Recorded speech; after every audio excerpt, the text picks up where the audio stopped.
The day that Lincoln, Mario, and I were at Honduras, and we spent the night and then left the following morning, when we got back there was a half-page article in the New York Times about all the civil unrest, the deaths, the violence, the out-of-control demonstrations that are taking place in Honduras. And they had two photographs. One of them is of a dead body. You have to read the fine print to see that it was from Celaya-inspired demonstration that had taken place in months before.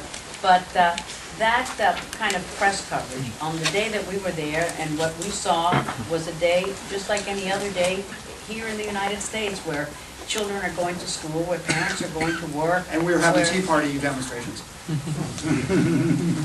So the day goes on, and yet if I were a New York Times reader, which I am, and a Miami Herald reader, you pick up the newspaper and you say, my golly, this is what's going on in Honduras today. There are dead bodies in the street. There are violent demonstrations.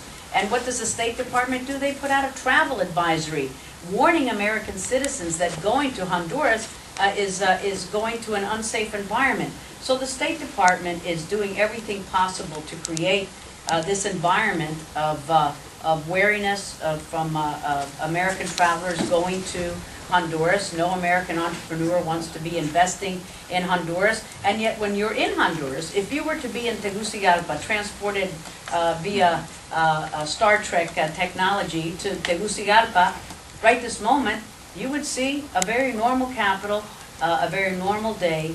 And yes, there are a lot of allegations of civil rights demonstrations and abuses of human rights. A lot of people are coming from Hugo Chavez's Venezuela camps. They're coming from Daniel Ortega-controlled forces in Nicaragua, and Evo Morales and Rafael Correa.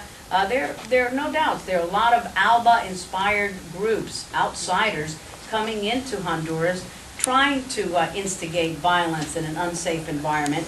And the State Department is part of the problem when they put out travel advisories that give a totally incorrect description of daily life in Honduras. Any allegations of human rights abuses should be investigated, must be investigated. From the left, from the right, from Celaya, from Micheletti, I'm not excusing any human rights violations. I can only tell you from personal experience, on the day that Lincoln, Mario, and I were there, the next day we were greeted with a half-page article from the New York Times, including two photos, one of the photos being of a dead body.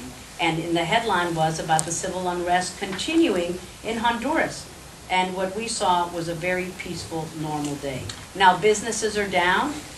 The economy is shattered because there are no exit visas for Hondurans to leave the country. The entrepreneurs there, they've had to let go of their employees because there's no business.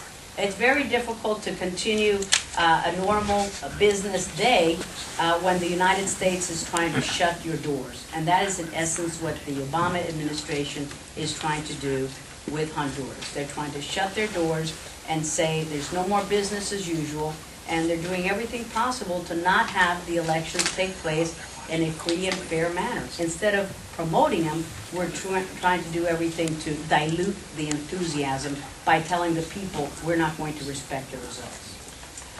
Just